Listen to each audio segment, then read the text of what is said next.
Money. We all want it. Want to buy the new Nintendo Switch? Think again.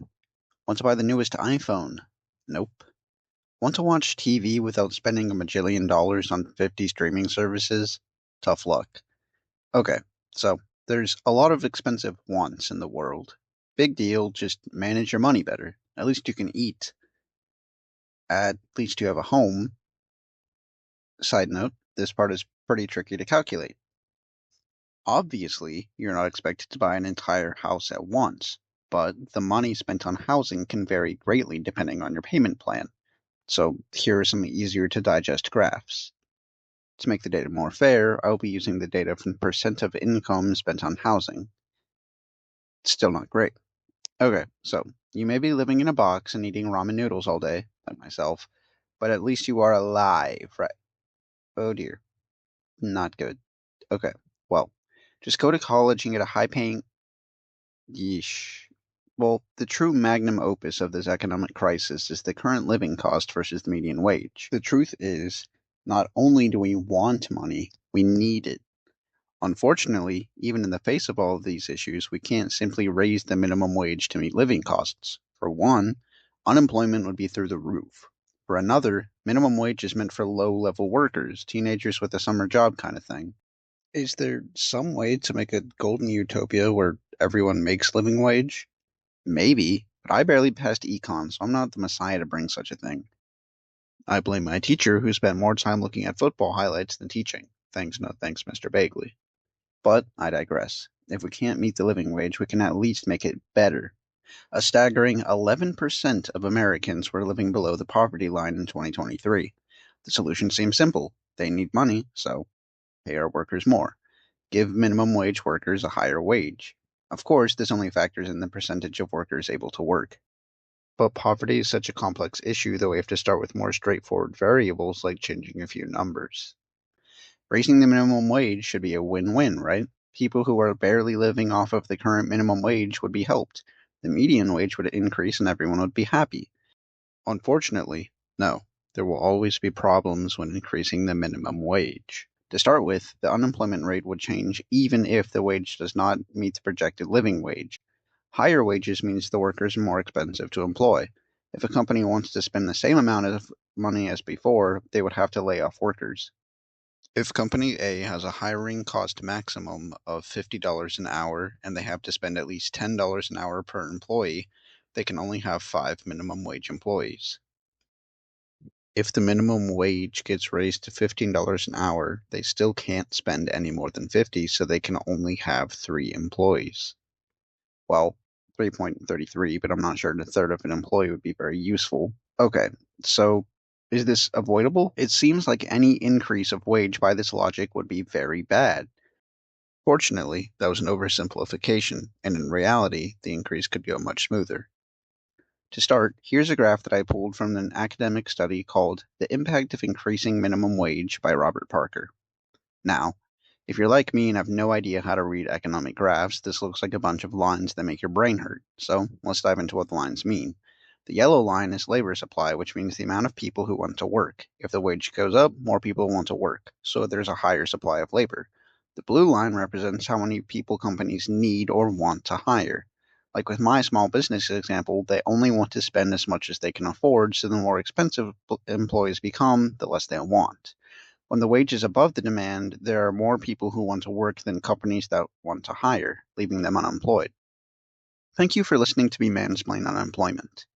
Okay, so we can project a number that should equalize everything. So what? I still haven't told you why raising the minimum wage doesn't necessarily breach that number and how realistic it is. Unfortunately, I still won't because there are some things I have to go over first. For one, the amount we are raising it by and how fast we implement this has drastic changes on the outcome. Drastic as in, it could affect a few million more people. Let's go over the effects of increasing the minimum wage with research from the aptly named paper, Effects of Increasing the Minimum Wage by the Congressional Digest. This paper gives us three major options, the $10, $12, and $15 plans. I was planning to adjust these options because I thought the minimum wage was already above $10. Turns out, I just live in Ohio and the federal minimum wage has stayed $7.25 since 2009. My brother was born in 2009 and he's already about to get his license. Back to plans though. The $15 plan would take place over 6 years, with 5 annual increases of $1.30 and a final one of $1.25. This would mean a mind-boggling 21% increase of median wages. With similar plans and smaller numbers, the $12 and $10 options would lead to 14 and 17% growths, respectively. Now, these growths do not affect everyone equally and don't say much about poverty reduction. So here's a table I made displaying the changes of real earnings, business owner income, and the effect on poverty. Well, with the $10 effect on poverty not even being a noteworthy, it seems like it shouldn't really be in the race anymore. The $15 option seems pretty good, but it's also very extreme and is also predicted to move the same amount of people into poverty because of this.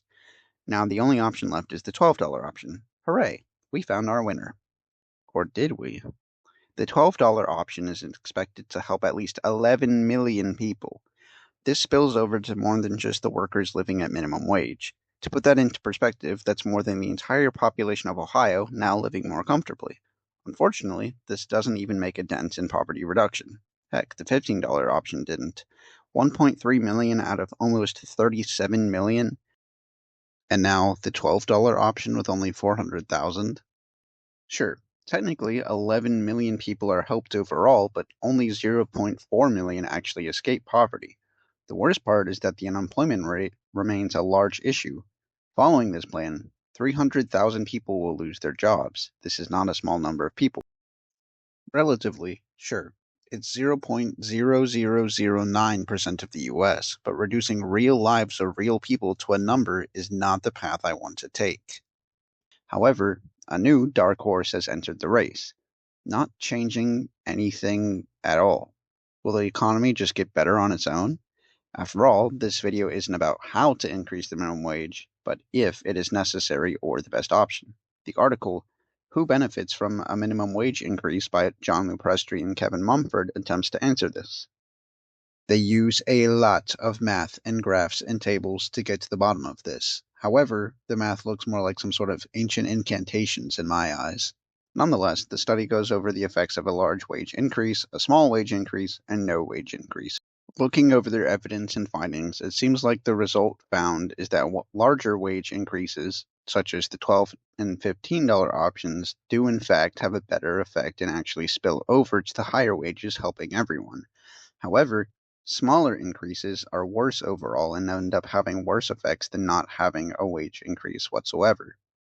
Okay, so new path, new dead end. $12 option leads to an insane unemployment, and doing nothing isn't the way either. Except within this source is actually a small glimmer of hope. They also found that the wage increases had no effect on unemployment. But how can this be? We've already looked at multiple theories explaining why increased wages should lead to decreased labor. Well, in this desperate last search for hope, I stumbled upon our savior, John Green from Crash Course. Yes, John Green, famous author of The Fault in Our Stars, brother of Hank Green, and the guy that taught me about the Aztecs in 6th grade, is our final hope. He actually tackled this topic in a YouTube video and cited cases of which disprove the theory of unemployment. He also agrees with me that raising the minimum wage is not the surefire solution to ending poverty, but it is still a huge step in the right direction. The works he cited are Why Does the Minimum Wage Have No Discernible Effect on Employment by John Schmidt, not to be confused with the supervillain from Marvel, Johann Schmidt, as well as Minimum Wages in Employment, a case study of the fast food industry in New Jersey and Pennsylvania by Carden Kruger. The simple fact is, all of these theoreticals do not give businesses enough credit for their adaptability. In very real cases, there was no effect on unemployment, but there were effects on reduced poverty and higher median wages. There was also no effect on inflation. None of the prices changed outside of the predicted inflation rate. Companies that hire minimum wage workers are almost all franchises are just large enough that they have the money to compensate for the shift, especially in the small increments that we are suggesting. There is also better ways to adjust for this as a company needs, such as reducing hours or shifting wages around to match the skill or effort put in by their workers. The previous sources that I showed also recognize that in reality, countries like Spain, Germany, and Hong Kong have easily dealt with minimum wage increases and thrived afterwards. One final note is that only 40% of minimum wage employees depend on that wage. 20% are those teenagers with summer jobs. The other 20% are people who live in high income households that just so happen to have like a side job or something.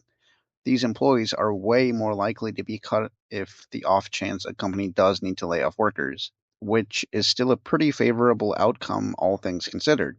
If you are still not convinced, the Carden-Kruger study also found that in some cases the wage increase led to more spenders, leading to more money for companies, leading to more job openings, putting the labor demand at that holy sweet spot we mentioned earlier. So, yes, we should increase the minimum wage, we need to increase the minimum wage, and we can increase the minimum wage. Thank you for watching. I hope you enjoyed the video.